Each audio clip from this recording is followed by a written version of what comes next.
அதான் Mister Gold. தரத்திலையும் அளவுலையும் நோ காம்ப்ரமைஸ். மிஸ்டர் கோல்ட் 100% கடல் எண்ணெய். வரும் 22ஆம் தேதி மதுரையில் முருக பக்தர்கள் மாநாடு நடைபெற இருக்கிறது. அனைவரும் கலந்து கொண்டு சிறப்பிக்குமாறு அன்போடு வேண்டுகிறேன். மணப்பெண்ணின் பிரத்யேகமான திருமணம் விவாஹா தி சென்னை சில்க்ஸ். ஆமாம், என் கூட சுமித்ரான்னு சொல்லி கூட நடிச்சிட்டு இருக்காங்கல்ல, நான் வந்து அவங்கள தான் லவ் பண்ணுறேன். உனக்கு ஓகேவா? முன்னாடி வந்து இந்த ஃபாலோவர்ஸ் இதெல்லாம் நமக்கு தேவைப்படலை, யார் நல்லா நடிக்கிறாங்க அப்படின்ற ஒரு விஷயம் மட்டுமே இருந்துச்சு. ஃபாலோவர்ஸ் யார் யாருக்கு அதிகமாக இருக்கோ அவங்கள தான் ஃபஸ்ட்டு செலக்ட் பண்ணுவாங்க, அதுக்கப்புறம் தான் ஆடிஷன் நடக்கும். அந்த 10 இயர்ஸ்க்கு முன்னாடி உங்களுக்கு எப்படி இருந்துச்சு? வந்து ஏமாந்த சில விஷயங்கள் தான். அப்போ எனக்கு இவ்வளோ பைசா கூட ஒரு செகண்ட் ஹீரோவை நான் வந்து கமிட் பண்ணுறேன் அப்படின்ற மாதிரி தான் உள்ளே வந்தது. அந்த கெமிஸ்ட்ரியை பார்க்குறப்ப ஓகே இவங்களுக்கு கண்டிப்பாக இவங்களுக்கு கூட ஏதோ இருக்குப்பா, ஏன்க்கா இவர் கூட நடிக்கிறீங்க? நமக்கு எவ்வளோ டேலண்ட் இருந்தாலும் அவங்களால வந்து நிறைய ஃபாலோவர்ஸ் கெயின் பண்ண முடியலன்னா அந்த டேலண்ட் அங்கேயே அதோட முடிஞ்சு போயிடுது. இல்லை, எனக்கு வந்து இதை அக்செப்ட் பண்ணிக்க முடியல தான். நமக்கு இந்த ஃபீல்டில் இருக்கணும், ஆர்டிஸ்டாக வளரணும், அவ்வளோதான் மோட்டிவ். இல்லை, நான் வரேன்னு சொல்லிட்டேன், போய் தான் ஆகணும். நான் தான் சொல்கிறேன்ல போகணுன்னு. ப்ளீஸ் என்னை பற்றி யோசிச்சு பாரு. எனக்கு நீ வேணும், எனக்கு சினிமாவும் வேணும். எனக்கு சினிமா வேணாமா? இல்லை, எனக்கு புரியுது, உனக்கு சினிமா வேணும் தான். இப்போ நான் இருந்தேன்னு வச்சுக்கோங்க, ஒரு 2 வருஷம் 3 வருஷம் கழிச்சு கூட நீ திரும்பி சினிமாக்குள்ளே வந்துடலாம். நான் அதுக்குள்ளே ஒரு ஸ்டேஜுக்கு போயிடுவேன். அதுக்கப்புறம் நீ ஈஸியாக வந்துடலாம்ல சினிமாவில். எனக்காக ஒரு 2 வருஷம் மட்டும் நீ வெயிட் பண்ண ப்ளீஸ்.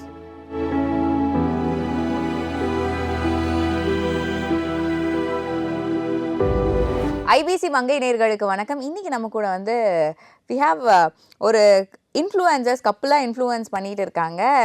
கண்டென்ட்ஸ் நிறைய கொடுத்துட்டு இருக்காங்க. ரொம்ப கியூட் கண்டென்ட்ஸாக இருக்கும். அண்ட் ஒரு கீதா கேரக்டர் வேற வெளியே கொண்டு வந்துட்டு இருப்பாங்க. We have Vicky and Sumi with us. வணக்கம். வணக்கம். எப்படி இருக்கீங்க? நல்லா இருக்கேன், நீங்கள் நல்லா இருக்கீங்களா? நல்லா இருக்கேன். அண்ட் உங்களை இன்னைக்கு பார்த்ததுல ரொம்ப சந்தோஷமா இருக்கு. சிரிச்ச வணக்கமாக அழகாக உட்காந்துட்டு இருக்கீங்க. எங்களுக்கு ரொம்ப சந்தோஷம். ஆஸ் ஐ செட், உங்களோட பேஜ்குள்ளே போய் பார்த்தா ஃபுல்லாக ஒரு கீதா கேரக்டர் தான் வெளியே வரும். அதே மியூசிக் தான் இவங்களுக்கு. ஸ்டார்டிங் அப்படியே சாஃப்டாக போய் அப்படியே ஒரு கீதா கேரக்டர் வரும். ஸோ இந்த கண்டென்ட்ஸ் எல்லாம் எப்படி இதுக்குள்ளே வந்தீங்க? இந்த கண்டென்ட்ஸ் வரணும் அப்படிங்கிற விஷயங்கள்? இல்லை, ரொம்ப சிம்பிள் தான். Basically we are artist actually. So வெளியில் நம்ம ஏதாவது ஆடிஷன் எங்கே போனாலும் இப்போ வந்து ஃபாலோவர்ஸ் தான் கேட்குறாங்க இல்லையா? ஸோ அதனால் வந்து ரீல்ஸ் மாதிரி எதுவும் பண்ண வேணாம், அதுலேயுமே நம்ம ஆக்டிங் ஓரியன்டாக எதுவும் பண்ணுவோம் அப்படின்னு பிளான் பண்ணி நாங்கள் ஒரு டீமாக ஸ்டார்ட் பண்ணது தான். ஸோ டிஃப்ரெண்ட் டைப்ஸ் ஆஃப் நாங்கள் வந்து அதில் வந்து நாங்கள் ஸ்டார்ட் பண்ணிகிட்டு இருக்கும் போது இந்த கேட்டகிரி வந்து நிறைய ரீச் ஆச்சு. சரி, ஓகே, கப்புள்ஸ் ஃபைட் வந்து கொஞ்சம் ரீச் ஆகுது, நிறைய பேருக்கு வந்து கனெக்ட் ஆகுது, இப்படி இருக்காங்க போல் அப்படின்னு சொல்லி இந்த ட்ராக் பிடிச்சிக்கிட்டோம், அவ்வளோதான். And as you said, like நீங்கள் ஸ்டார்ட் பண்ண விஷயங்கள் வந்து யூடியூப் சீரீஸ் அந்த மாதிரி விஷயங்களில் ஸ்டார்ட் பண்ணீங்க. அண்ட் சார் நீங்கள் வந்துட்டு மூவிஸ்லேயுமே வெப் சீரீஸில் பண்ணியிருக்கீங்கல்ல, மத்தகம் பண்ணியிருக்கேன். அண்ட் தென் வீரப்பன், அதில் வந்து அவங்களோட தம்பி கேரக்டர் அந்த ரோல்ஸ் எல்லாம் வந்து பண்ணியிருந்தீங்க. ஸோ நீங்கள் வந்து ஒரு இதுக்குள்ளே போகிறப்போ, ஒரு வெப் சீரிஸ்குள்ளே போயிட்டு இருக்கிறப்போ இந்த ஒரு விஷயமும் நீங்கள் பண்ணுறீங்கல்ல, ஸோ அது எப்படி? இல்லை, இப்போ அதுதான் இவங்க சொன்ன அதே சேம் விஷயம் தான். எங்களுக்கு ஃபஸ்ட்டு ஆக்சுவலாக இந்த மாதிரி பண்ணுறதுக்கு அப்படி எங்களுக்கு ஐடியாவே கிடையாது. நாங்கள் வெறும் படம் பண்ணணும், அப்புறம் வெப் சீரிஸ் பண்ணணும், இந்த மாதிரி தான் ஐடியா இருந்துச்சு. பட் ஒரு இடத்துக்குமே போகும்போது இப்போ ஒரு காலகட்டத்துக்கு அது மாறிக்கிட்டே இருக்குது. முன்னாடி வந்து இந்த ஃபாலோவர்ஸ் இதெல்லாம் நமக்கு தேவைப்படலை, யார் நல்லா நடிக்கிறாங்க அப்படின்ற ஒரு விஷயம் மட்டுமே இருந்துச்சு. ஆனால் இப்போ வந்து ஃபாலோவர்ஸ் வந்து ரொம்ப மெயினாக இருக்குது. ஏன்னா இப்போ ஒரு 5 பேர் சொல்கிறாங்கன்னா, இப்போ 5 பேருக்குமே இப்போ எனக்கு ரீசெண்டாக நடந்ததா ஒரு ஆடிஷனில் இப்போ ஃபாலோவர்ஸ் வந்து ஒரு 5 பேர் செலக்ட் பண்ணுறாங்க. அந்த 5 பேருக்குமே ஃபாலோவர்ஸ் யார் யாருக்கு அதிகமாக இருக்கோ அவங்கள தான் ஃபஸ்ட்டு செலக்ட் பண்ணுவாங்க, அதுக்கப்புறம் தான் ஆடிஷன் நடக்கும். சரிங்களா? அதுக்குள்ளே ஆடிஷன் வந்து அதுலேருந்து ஒரு ஆள் செலக்ட் பண்ணுவாங்க. மெயினாக இந்த ஃபாலோவர்ஸ்க்காக தான் இதுக்குள்ளே இறங்குனதுக்கான ஒரு காரணமே. அப்படி இல்லைனா இந்த மாதிரி ஒரு ட்ராக் வந்திருப்போமானா எங்களுக்கும் தெரியாது. நீங்கள் சொன்ன மாதிரி ஃபர்ஸ்ட் இனிஷியல் ஸ்டேஜஸில் வந்து இந்த ஆடிஷனுங்கிற மேட்டர் தான். ஸோ அதில் வந்து யார் டேலண்டடாக இருக்காங்க, யார் ஸ்கில்ஃபுல்லாக இருக்காங்களோ அவங்களுக்கு அந்த ஆப்பர்ச்சுனிட்டி போகும். இப்போ வந்து சோஷியல் மீடியா வந்து நல்லா வெளியே எக்ஸ்போஸ் ஆகிறப்போ எல்லாருமே வந்து ஒரு ஸ்ட்ரீட்டுன்னு பார்த்துட்டு அதில் ஒரு 10 அதில் அவ்வளோ இன்ஃப்ளூயன்சர்ஸ் இருப்பாங்க. தெருவுக்கு தெரு இன்ஃப்ளூயன்சர்ஸ் இருந்துகிட்டே தான் இருப்பாங்க. நமக்கு எவ்வளோ டேலண்ட் இருந்தாலும் அவங்களால வந்து நிறைய ஃபாலோவர்ஸ் கெயின் பண்ண முடியலன்னா அந்த டேலண்ட் அங்கேயே அதோட முடிஞ்சு போயிடுது. அண்ட் அவங்களுக்கான ஆப்பர்ச்சுனிட்டிஸ் அங்கேயே லெஸ் ஆகுது இல்லை? இதை எப்படி பார்க்குறீங்க? இல்ல எனக்கு வந்து இத அக்செப்ட் பண்ணிக்க முடியல தான். பட் நம்ம அது வந்து ஒருத்தரோ, இல்ல 2 பேரோ, இல்ல அப்படி சொல்ற விஷயம் கிடையாதுல்ல. அப்படி ஆயிடுச்சு. நம்ம அதெல்லாம் எதுவும் பண்ண முடியாது. நமக்கு இந்த ஃபீல்ட்ல இருக்கணும். ஆர்டிஸ்ட்டா வளரணும். அவ்வளோதான் மோட்டிவ். ஸோ அதனால அ ஓகே என்ன இதுவும் பண்ணி பார்க்கலாம் அப்படின்ற ஒரு விஷயம் தான். இத கேட்குறீங்களா? ஓகே நம்ம ட்ரை பண்ணி பார்க்கலாம் அப்படின்னு எடுத்தது தான். நல்ல ஒரு சப்போர்ட்டே கிடைச்சது. You are gaining a very good reach. அந்த ஒவ்வொரு கண்டென்ட்டுமே வந்து வித்தியாசமா இருக்கு. அண்ட் இன்ஃப்ளூயன்சர்ஸ்னு வர்றப்போ ஒருத்தங்க ஸ்கில்ஃபுல்லாக இருக்காங்க, ஒரு டேலண்ட் இருக்குது, அவங்களுக்கு ஆக்டிங் தெரியுது, ஒரு விஷயம் பண்ணுறாங்க, அதில் அவங்க வந்து பூம் ஆகுறாங்க. ஓகே, ஒரு பக்கம் இந்த நெகட்டிவாக பண்ணி நெகட்டிவாக ஃபேம் ஆகிறவங்களுக்கும் ஈக்குவல் ஆப்பர்ச்சுனிட்டி கிடைக்குதுல்ல. இந்த ஒரு விஷயம் சோஷியல் மீடியா ஒரு பக்கம் நல்லது பண்ணாலும் எவ்வளோ பேருக்கோ ஆப்பர்ச்சுனிட்டிஸோ எவ்வளோ பேருக்கோ லைட்ஸ் அவங்களுக்கு லைம் லைட்ஸ் வருதுனாலுமே இன்னொன்று ஒரு பக்கம் அவங்க த வே தே கேரி தெம்செல்ஃப் ஒரு நெகட்டிவான வேல போகிறாங்க, அவங்களுக்கான பேர் அங்கே வந்துட்டு பாசிட்டிவாக போதா அப்படின்னு பார்க்குறத விட அந்த ஃபேம் மட்டும்தான் இருக்குது. இல்ல இருக்கு. கண்டிப்பா நெறைய பேரு நானுமே அப்படிலாம் பார்த்துருக்கேன். ஆனா நான் என்ன அது நெனைக்கிறேன்னா, அது எவ்வளோ தூரம் அது தொடர்ந்து அது போகும் அப்படின்றது தெரியல எனக்கு. ஸோ இப்ப ஒரு இடத்துல போய் அது ஸ்டாப் ஆயிடும். இப்ப நாம வந்து நெறைய லேர்ன் பண்ணிட்டு வரோம். இப்ப நெறைய பேருக்கு என்ன தெரியும், நாங்க இந்த Instagramல பண்றோம். ஓகே, இவங்க இந்த மாரி வெரைட்டியஸான பெர்ஃபார்மன்ஸ் பண்ணுவாங்க அப்படின்ற ஒரு விஷயம் தான் தெரியும். ஆனா இதுக்கு பின்னாடி இப்ப எனக்குன்னு எடுத்துக்கிட்டோம்னா ஒரு 10 வருஷம் ட்ராவல் இருக்கு. ஸோ அதுக்கு அந்த 10 வருஷம் என்னென்ன பண்ணோன்ற ஒரு விஷயங்கள் இருக்குல்ல. அது எல்லாமே லேர்ன் பண்ணும்போது தான் நம்மளுக்கு கடைசியில இப்போ ஒரு இடத்துல போய் பண்றோம். இப்ப என்ன சொல்றது, Instagram ரீல்ஸ் பார்த்து ஒரு கேரக்டர் கூப்பிடுறாங்கன்னா, அந்த மாரி பண்ண முடியும். இப்ப அதே வேற வேற ஒரு கேரக்டர் நம்ம பண்ணும்போதுனா, அதுக்கு நம்மளுக்கு நெறைய விஷயங்கள் தெரியணும். இப்ப அவங்களுக்குமே எப்படின்னா, அவங்களுமே அந்த மாரி ஃபேமஸ் ஆகுறாங்க. அத பார்த்து அவங்க வந்து சூஸ் பண்ணி இப்ப போறாங்க. ஓரளவு பீக்கே போவாங்க. ஆனா அது கடைசி வரைக்குமே அவங்களால ட்ராவல் பண்ண முடியுமான்னா, அது எனக்கு தெரியல. எந்த அளவுக்கு முடியும் அப்படின்றது தெரியல. ஒருவேளை அவங்க அதுக்கப்புறம் லேர்ன் பண்ண ஆரம்பிச்சாங்கன்னா, மேபி போலாம். அது அவங்க கையில தான் இருக்கு. எனக்கு அது தெரியல. அது எனக்கு பெருசா ஒரு இதா தெரியல. அது அவங்க கையில இருக்கு. பார்த்துப்பாங்க. அண்ட் நீங்கள் சொல்கிறப்போ வந்து 10 இயர்ஸ் ஜேர்னின்னு சொன்னீங்க. 10 ஆமா. இயர்ஸாக இதுக்குள்ளே நான் இருக்கிறேங்கிற. இப்போ தான் வந்து ரீசெண்ட் டைம்ஸில் தான் இந்த இன்ஸ்டாகிராமாக இருக்கட்டும், இந்த சோஷியல் மீடியா. ஆனால் 10 இயர்ஸ் பேக் அது அப்படி கிடையாது. அந்த 10 இயர்ஸ்க்கு முன்னாடி உங்களுக்கு எப்படி இருந்துச்சு? அப்போ வந்து நம்ம ஆரம்பத்திலே உள்ள வரும்போது, நடிக்கிறதுக்காக வரும்போது, ஃபர்ஸ்ட்டு வந்து ஏமாந்த சில விஷயங்கள் தான். அப்ப ஆரம்பத்தில இப்படி தானே இருக்கும். "வா உன்ன நடிக்க வைக்கிறேன். நானு ஒரு ஹீரோவா நடிக்க வைக்கிறேன். எனக்கு இவ்வளோ பைசா குடு. உன்ன ஒரு செகண்ட் ஹீரோவா நான் வந்து கமிட் பண்றேன்." அப்படின்ற மாரி தான் உள்ள வந்தது. அப்புறம் வந்து அத பார்க்கும்போது தான் தெரியும், நம்மள இவங்க வந்து ஏமாத்துறாங்க அப்படின்ற ஒரு விஷயம் தெரிஞ்சு, அதுக்கப்புறம் நம்ம எப்படி ப்ராப்பரா இதுக்குள்ள முடியும், சினிமாக்குள்ள முடியும்னு சில விஷயங்கள் தேடும்போது தான், சினிமா பற்ற நெறைய கிளாஸஸ் அப்படி இருக்கும்போது, பாலுமகேந்திரா இன்ஸ்டிடியூட்ட சூஸ் பண்ணி, அங்க போய் ஜாயின் பண்ணி, அதில ஒரு 3 மந்த்ஸு. அதுக்கப்புறம் அங்க உள்ள எனக்கு மாஸ்டர்ஸ் நெறைய பேர் இருக்காங்க. NSD நேஷனல் ஸ்கூல் ஆஃப் டிராமான்னு சொல்லி டெல்லியில இருக்கு. அந்த மாஸ்டர்ஸ் அவங்களோட ட்ரெய்னிங்ல இருந்து, அப்புறம் நெறைய தியேட்டர்ஸ் அந்த மாரி பண்ணி, மதுரையில ஒரு 4 இயர்ஸ், 5 இயர்ஸ் தியேட்டர்ல இருந்து, அப்புறம் சென்னையில ஒரு 2 இயர்ஸ், 3 இயர்ஸ் இங்கே திண்ணைநிலவாசிகள்னு ஒரு தியேட்டர்ல ஒர்க் பண்ணி, ஸோ இப்படி ட்ராவல் வந்து போய் இப்போ இந்த கோவிட் டைம்னால தான் நான் வந்து யூடியூப்குள்ளேயே வந்தேன் நானு. கோவிட் இல்லன்னா நான் வந்திருப்பேனான்னு எனக்கு தெரியல யூடியூப்குள்ள. நான் 2014ல ஒரு வீரப்பன் ஒரு மூவி அப்பயே ஒரு வீரப்பன் மூவி ஒண்ணு பண்ணிட்டாங்க. நாசர் சாரோட ரைட்டிங்ல ஒண்ணு பண்ணியாச்சு அப்பயே. பட் அது ரிலீஸ் ஆகல அந்த டைம். எஸ். அண்ட் நீங்கள் ஸ்டார்ட் பண்ண விஷயம் எப்படி இருந்துச்சு? நீங்கள் எப்படி இதுக்குள்ளே வந்தீங்க? நான் விஷுவல் கம்யூனிகேஷன் படிச்சது. ஸோ ஸ்கூல் டைம்ல இருந்தே வந்து அந்த எக்ஸ்ட்ரா கரிக்குலர் ஆக்டிவிட்டீஸ்ல தான் ரொம்ப ஆர்வம் அதிகம். டான்ஸ் பண்றது, ட்ராமா பண்றது, படிக்கிறத தவிர மத்த எல்லாமே ஸ்பீச்சு, போயம், டிராயிங்கு எல்லாத்துலயுமே இருப்பேன்.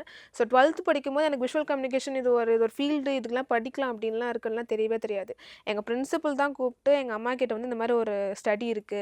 ஸோ அவள வந்து அந்த லைன்ல விடுங்க. அவ கண்டிப்பா ஏதாவது பண்ணுவா அப்படின்னு சொல்ல, அதுக்கப்புறம் விஷுவல் கம்யூனிகேஷன் படிக்கும்போது எனக்கு நமக்கும் அதுக்கும் சம்மந்தமே இல்லையே அப்படின்ற ஒரு விஷயம். ஏன்னா இவ எல்லாமே வந்து editing, cinematography, photography and direction இந்த மாரி ஃபுல்லா ஃபீல்ட் ஒர்க்ஸ் எல்லாமே இருந்துச்சு. எனக்கும் அதுக்கும் சம்மந்தமே இல்ல. ஓ! நம்மள ஏன் அந்த பக்கம் சொன்னாங்க அப்படின்ற மாரி ஆயிடுச்சு. பட் அங்க எனக்கு ஒரு நல்ல ஒரு லேர்னிங் இருந்ததுன்னு சொல்லலாம். இப்போ ஃபோட்டோகிராஃபின்னு வந்துச்சுன்னா, அந்த ப்ராஜெக்ட்ஸ்க்கு என்னோட கிளாஸ்மேட்ஸ், என்னோட ஜூனியர், என்னோட சீனியர் எல்லாருக்குமே வந்து மாடலா பண்றது. அண்ட் என்னது ஷார்ட் ஃபிலிம்ஸ்ல எல்லா ஷார்ட் ஃபிலிம்ஸுமே நான் தான் வந்து ஆக்ட் பண்ணியிருப்பேன். இந்த மாரி வந்து அங்க நான் லேர்ன் பண்ணிக்கிட்டேன். ஸோ அப்போ 3 இயர் கிட்டத்தட்டலேருந்து சின்ன சின்ன ஷார்ட் ஃபிலிம்ஸ் அந்த மாரி நெறைய ஆடிஷன்ஸ் போறது, அப்படியே வந்து ஸ்டார்ட் பண்ணது தான். இப்போது மூவிஸ் அண்ட் யூடியூப் எல்லாம் போயிட்டுருக்கு. ஸோ ஸ்டார்டிங்கில் பார்த்தோன்னா எனக்கு வந்து இதுதான் நம்ம பண்ண போகிறோம் அப்படின்ற ஒரு தாட்டே கிடையாது. இதில் தான் நம்ம பண்ண போகிறோமா ஏன்னா அப்படின்ற ஒரு இதெல்லாம் எனக்கு தெரியாது. எது கிடைக்குதோ எல்லாமே பண்ணலாம். எல்லாமே பண்ணலான்னு நான் வந்து ஆர்ஜேவாக பண்ணியிருக்கேன், அண்ட் பிஜேவாக இருந்திருக்கேன், அண்ட் டப்பிங் ஆர்டிஸ்ட் எல்லாமே டான்சர் சைட்லேயும் நான் வந்து ஸ்டார்ட் பண்ணியிருக்கேன். எல்லாமே பண்ணி இப்போ நம்ம இதில் தான் கொஞ்சம் நல்லா வருது போல் ஓ ஆர்டிஸ்ட். ஆல்ரவுண்டர், எல்லா இடத்துலயுமே ஏதோ ஒரு விஷயங்களை பண்ணிட்டு அதுக்கப்புறம் நம்ம ஒரு விஷயம் உங்களுக்கான ஒரு பாத்தை நீங்க இந்த இடத்துல கண்டுபிடிச்சிருக்கீங்க. எஸ், இவ்வளோ விஷயங்கள் இருக்குல்ல. ஆனா ஸ்டார்டிங்லேயே கேட்கணும்னு தான் நினைச்சோம். ஏன்னா நீங்க பண்ற வீடியோஸ் பார்க்குறப்போ, இந்த கண்டென்ட் பார்க்குறப்போ ஒரு சின்ன கெமிஸ்ட்ரி நல்லாவே ஒர்க் அவுட். அதில் எங்களுக்குமே ஃபர்ஸ்ட் டவுட் வந்துச்சு, ஓ ஒருவேளை இவங்க ரியலாவே கப்பலா இருப்பாங்களோ அப்படிங்கிற ஒரு டவுட் வந்துச்சுல. அண்ட் நிறைய பேர் கொஸ்டின் பண்ணுவாங்க, சே இவங்களுக்கு அந்த கெமிஸ்ட்ரியை பார்க்குறப்ப ஓகே இவங்களுக்கு கண்டிப்பா இவங்களுக்கு கூட ஏதோ இருக்குப்பா அப்படிங்கிற மாதிரி. கொஷின் பண்ணுவாங்களா? நான் இப்போ வேறு நம்ம இப்போ ஃப்ரீலான்ஸாக நம்ம ஷார்ட் ஃபிலிம்ஸ் எல்லாமே பண்ணிகிட்டு இருக்கோம்ல, அது என்னோட பேஜில் போடுறப்ப கீழே வந்து கமெண்ட்ஸு, அக்கா நீங்கள் விக்கியண்ணா கூட மட்டும் நடிங்களேங்க்கா, ஏன்க்கா இவர் கூட நடிக்கிறீங்க, அந்த மாதிரி கமெண்ட்ஸ்லாம். ஓ அவங்களே பொசிட்டிவ் ஆகுறாங்க, எப்படி நீங்க ஏன் அவங்க கூட நீங்கள் நடிக்கலாம்? நடிக்காதீங்க, உங்களுக்கு வந்து அந்த அண்ணா கூடலாம் நடிக்காதீங்க, நீங்கள் விக்கியண்ணா கூட மட்டும் நடிங்க அப்படி சொல்கிறாங்க. நம்ம வந்து ஒரு ஷார்ட் ஃபிலிம் அந்த கட் எல்லாமே வந்து நம்ம பேஜில் போடுறச்ச அந்த மாதிரி கமெண்ட்ஸ் அப்படியே அவங்க சொல்கிறாங்க. அந்த மாதிரி இருக்குது. இல்லை friends, we are friends.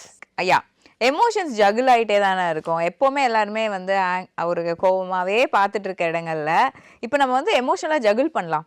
Like ரொம்ப ஹாப்பியாக போகலாம் ஒரு விஷயத்தில், அங்கேருந்து சேடாக போகிறது, அதுக்கப்புறம் திடீர்னு எந்தூ ஆறுறது, இந்த மாதிரியான விஷயங்கள் பார்க்கலாமா?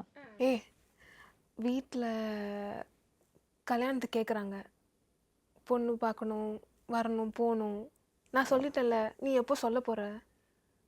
நானுமே சொல்லிடுவேன். உங்கள் அப்பா ஓகே சொல்லிட்டாரா? அப்பா சொல்லிடுவாரு, கன்வின்ஸ் பண்ணிடலாம். ஓகே சரி, அப்போ நானுமே பேசிடுறேன். சரியா? இப்போ உடனே பேசுகிறேன். எங்கள் அம்மா ஒன்றும் பிரச்சனைலாம் கிடையாது. சரி. ஹலோ. அம்மா, நீ ரொம்ப நாளாக எனக்கு வேற பொண்ணு தேடிட்டே இருந்த, அந்த பிரச்சனை இனி உனக்கு தேவை கிடையாது. ம் ஹலோ. ம் ஆமாம், என் கூட சுமித்ரான்னு சொல்லி கூட நடிச்சிட்ருக்காங்கல்ல, நான் வந்து அவங்கள தான் லவ் பண்ணுறேன். உனக்கு ஓகேவா? இல்லைம்மா, நான் முன்னாடியே உன்கிட்ட தான் சொல்லியிருக்கேன்லம்மா. நீ அப்போ சரின்ற மாதிரி தானே சொன்னேன். இல்லைம்மா, இல்லை எனக்கு புரியுதும்மா, ஆர்டிஸ்ட் தான் அவங்க. நானுமே நடிகன் தானே, நானுமே நடிச்சிட்டு தானே இருக்கேன். உங்களுக்கு ஓகேன்னு தானே. நான் வேறு ஏதாவது கம்பெனியில் ஒர்க் பண்ணியிருந்தா சரி, ஓகே பிரச்சனை. நானுமே நடிக்கிறேன், அவங்களுமே நடிக்கிறாங்க, அதில் ஒன்றும் பிரச்சனை இல்லைல்ல. ஓ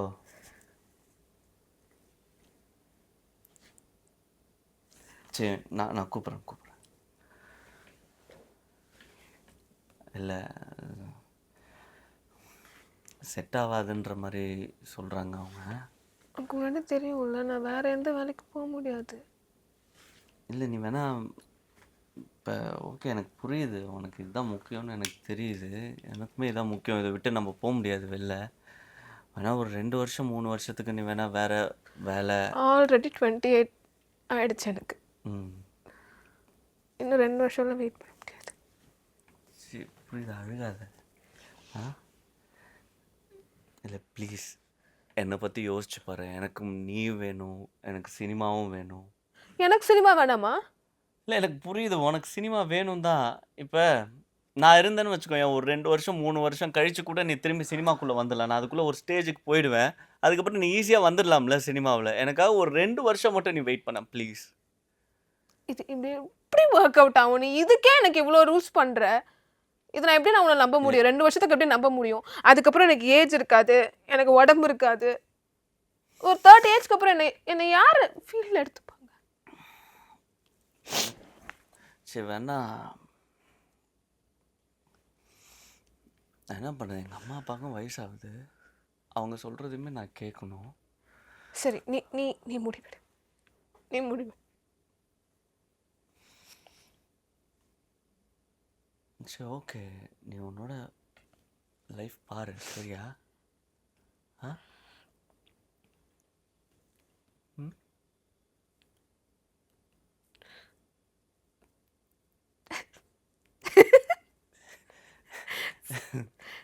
வெயிட் பண்ணுறேன். சரி, ஓகே.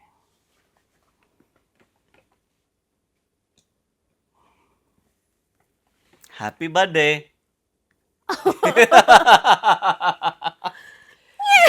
அப்பா இங்க வாங்க. சும்மா விளையாட்டுக்கு பண்ணது. எங்க அம்மாவுக்கு எப்படி உனக்கு பிடிக்காம இருக்கும்? சீரியஸா எப்படி இருக்கு?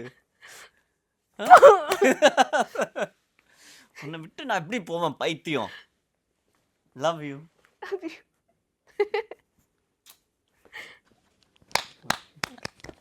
ஓகே, கண்டென்ட்டை வாரி தெரிச்சு கொடுக்குறீங்களே எப்படி? அப்படியே சரில எனக்கும் என்ன பேசுறதுனே எனக்கு ஒரு பக்கம் வந்து பழுதாச்சு. ஐயோ அடுத்து எப்படி ஹாப்பியில் எப்படி ஸ்டார்ட் பண்ணுறது ஆமா, அப்படின்னு. கண்ணீர் வரணும்ல. நம்ம ஒரு விஷயம் பண்றோம்னா கண்ணீர் வர்றது ரொம்ப கஷ்டமான இல்லை விஷயம். அது எனக்கு கஷ்டம் கிடையாது. இப்போ அதுலேருந்து நான் எப்படி ஜாலியாக எப்படி போகிறது திரும்ப அப்படி யோசிச்சுட்டு இருந்தேன்னா அது கண்ணீர் வர்றது ஒன்றும் அது. ஆனா நீங்க ஏதோ ரொம்ப எமோஷன் வேற ஏதோ யோசிச்சு அந்த கண்ணீர் வர வைப்பீங்களா? எப்படி அதெல்லாம் அது ஆட்டோமேட்டிக்கா வரும். அதுக்கு நிறைய எக்ஸசைஸ் இருக்கு அந்த இதில். ஓ, அதுக்குமே விஷயங்கள் நிறைய நிறைய கத்து வச்சிருக்கீங்களே நீங்க. இப்போ எமோஷன்ஸ் இருக்குன்னா அது 10 எமோஷன்ஸ்க்கும் லோலேருந்து ஹை வரைக்கும் இருக்கு ஒரு எக்ஸசைஸ் பண்ணுற மாதிரி. அதனால அது எந்த அளவு ட்ரெயின் ஆகிறோமோ அந்த அளவுக்கு நமக்கு அது எடுத்துட்டு வரலாம் நம்மளால. அதான் மிஸ்டர் கோல்டு, தரத்திலையும் அளவுலையும் நோ காம்ப்ரமைஸ். மிஸ்டர் கோல்ட் 100% கடலெண்ணெய்.